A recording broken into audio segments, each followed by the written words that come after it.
Coucou! Alors je reviens aujourd'hui dans une nouvelle vidéo pour vous parler un petit peu de mes fonds de teint préférés pour les peaux grasses. Alors moi j'ai une peau quand même assez grasse qui regraisse très vite et si je prends pas les bons fonds de teint adaptés, c'est la galère.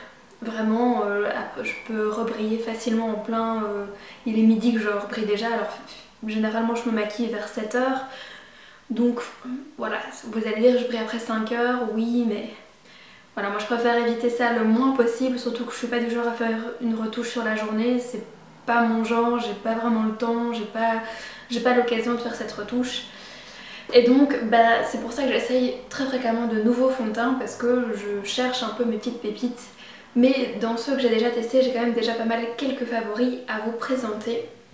Je vais commencer tout de suite par un des fonds de teint que vous savez que c'est un de mes préférés, j'en ai parlé déjà plusieurs fois sur ma chaîne. C'est le Double Wear d'Estée Lauder. Alors il n'a pas une très bonne réputation ce fond de teint, tout le monde dit il est épais, il est insupportable, patati patata. Alors il est très couvrant, c'est vrai, mais moi je le trouve pas forcément difficile à supporter, mais après moi je suis pas très difficile dans ce sens là non plus. Après il est assez embêtant parce qu'en effet il a pas de pompe, donc ça c'est pas du tout pratique et on perd assez facilement du produit. Mais il est top, il est vraiment top. Moi celui-ci je l'ai terminé, il est une teinte un peu trop foncée pour moi. Mais j'adore ce fond de teint, vraiment c'est celui qui me tient le plus longtemps la peau mate, on va dire, toute la journée. Et franchement au niveau rendu mat, c'est vrai que moi j'aime bien avoir un teint qui est quand même lumineux, même si j'ai la peau grasse, ça permet d'avoir un teint qui est un petit peu plus vivant. Et donc j'utilise plus facilement la poudre Hourglass qui est un petit peu plus lumineuse. J'ai pas encore trouvé d'équivalent pas cher de cette poudre, mais elle est top et ça permet vraiment d'avoir cet équilibre entre fond de teint mat et matifiant sur toute la journée, mais quand même un teint qui est un peu lumineux, un peu vivant. Donc un autre fond de teint que j'adore vraiment pour son côté matifiant, et c'est le seul fond de teint sur lequel on m'a fait des compliments en me disant vraiment que j'avais une belle peau, c'est le Studio Fix Fluid de chez MAC, que j'ai pas avec moi pour vous le présenter, j'ai dû le mettre en back to MAC mais je m'en souviens pas du tout. Mais j'adore ce fond de teint aussi, il est du coup plus facile à trouver, on a une gamme de teintes énorme, donc c'est impossible de pas trouver sa teinte. Et franchement c'est un bon produit, il dure assez longtemps je pense, il n'y a pas vraiment de souci à ce niveau là. Une bonne matité qui tient longtemps. En même temps MAC et Estée Lauder c'est un peu c'est le même groupe, donc il doit y avoir clairement des similitudes. Cela dit j'ai quand même une petite préférence pour le Estée Lauder, même si du coup le MAC est un peu plus facile à utiliser. Et dans la même gamme, moi j'aime beaucoup aussi sa version poudre. Moi j'aime encore assez bien les fonds de teint poudre pour les peaux grasses. Moi je les utilise surtout en été parce que je trouve que c'est hyper facile à utiliser avec un pinceau un peu dense, un kabuki un peu dense, simplement estompé sur le visage. Je trouve que c'est hyper facile, hyper pratique et que ça fonctionne bien. Moi je sais que ce fond de teint là, la première fois je l'avais essayé chez MAC. Et franchement j'avais pas du tout envie de l'acheter parce qu'il avait un côté hyper poudreux, mais parce qu'il avait été utilisé comme poudre, vraiment avec un gros pinceau comme ça, et je trouve que c'est pas du tout fait pour un beau rendu sur un fond de teint poudre.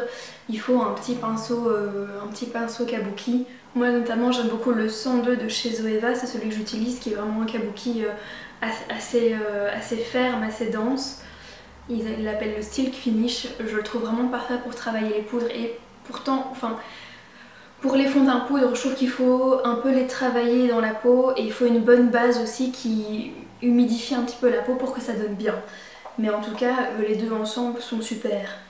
Dans une version un petit peu moins chère du coup, que j'ai découvert cet été, l'accord parfait minéral de chez L'Oréal.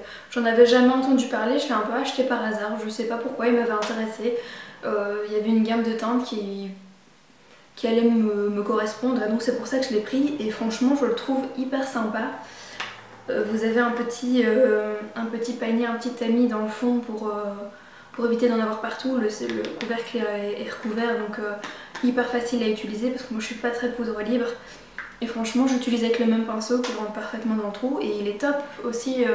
Voilà, les fonds de teint poudre, il n'y a rien à dire, pour avoir un teint mat c'est beaucoup plus facile.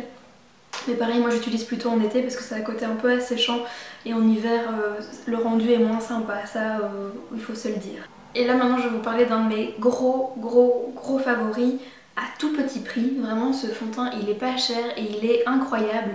C'est le Photo Focus de Wet n Wild. Celui-là pour les peaux grasses il est vraiment dingue. Il se présente avec une petite pipette. Oula, celui-ci est vieux hein, mais avec une petite pipette, donc on l'applique simplement sur la peau. Je sais que certaines elles aiment pas trop, moi j'avoue que je porte pas trop d'intérêt à ça.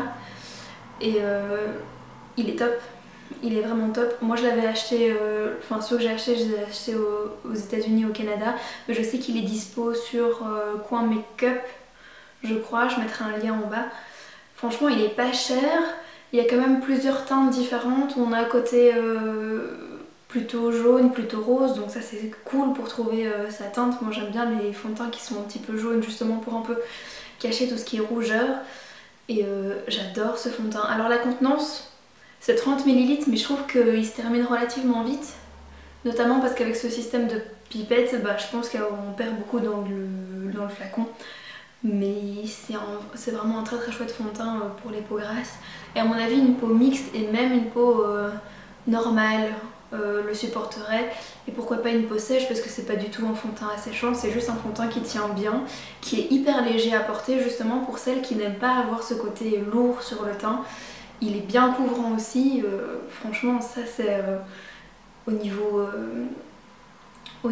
marque de grande surface, il est génial. Et par contre dans les côtés beaucoup plus chers mais génial aussi, c'est le fond de teint stick de chez Hourglass qui s'appelle... je ne sais pas, je connais pas son nom, je sais que c'est pas un nom qui est facile à retenir.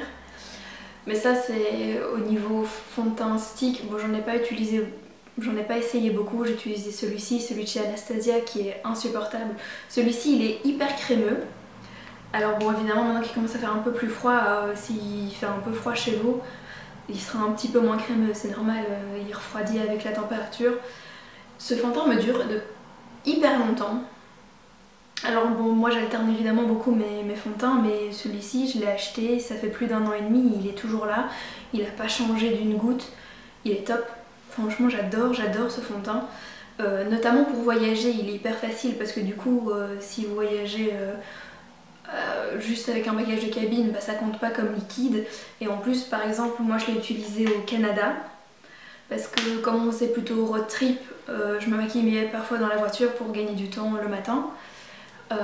Mais du coup il est hyper facile à utiliser, il faut pas mouiller son beauty blender, enfin vous pouvez tout à fait l'utiliser avec un beauty blender, ça marche même très bien, mais il fonctionne aussi très bien au pinceau. Et du coup pour le voyage il est top, c'est hyper facile quoi, c'est hyper rapide à utiliser et au niveau tenue de la matité il est très bien aussi. Donc ça c'est encore un de mes chouchous.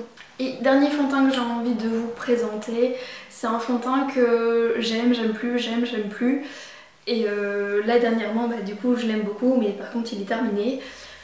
Ce fond de teint je me suis surprise à me regarder un peu dans le miroir, à me faire mais j'aime beaucoup mon teint quand je le porte celui-là. C'est le Born This Way de Too Faced. Alors peut-être qu'au niveau matité il est un petit peu moins au top. Notamment pour l'été, il sera peut-être pas l'idéal parce que l'été, moi je repaye beaucoup plus vite évidemment qu'en hiver, puisqu'en hiver il fait plus froid donc on transpire moins. Mais il est quand même top. Au niveau facilité d'utilisation, on a la pompe, c'est facile, c'est pratique. Je trouve que celui-ci justement, il n'a pas un rendu trop mat non plus, tout en gardant le sébum un peu loin. Il a vraiment un effet hyper joli sur la peau, pas imperceptible ça non parce que ça reste des fonds de teint qui sont fort couvrants hein. Mais il est top et comme je vous disais le rendu sur ma peau j'aime beaucoup et voilà, je sais pas trop quoi dire d'autre sur ce fond de teint mais c'est un fond de teint que j'aime beaucoup. Et voilà pour mes fonds de teint préférés. N'hésitez pas à me dire quels sont vos fonds de teint préférés en barre d'infos, notamment pour les peaux grasses puisque c'est surtout ce que moi je recherche. Moi je suis toujours à la recherche de choses à tester, notamment si vous avez des recommandations de fonds de teint qui sont pas trop chers. Ça c'est toujours bon à savoir.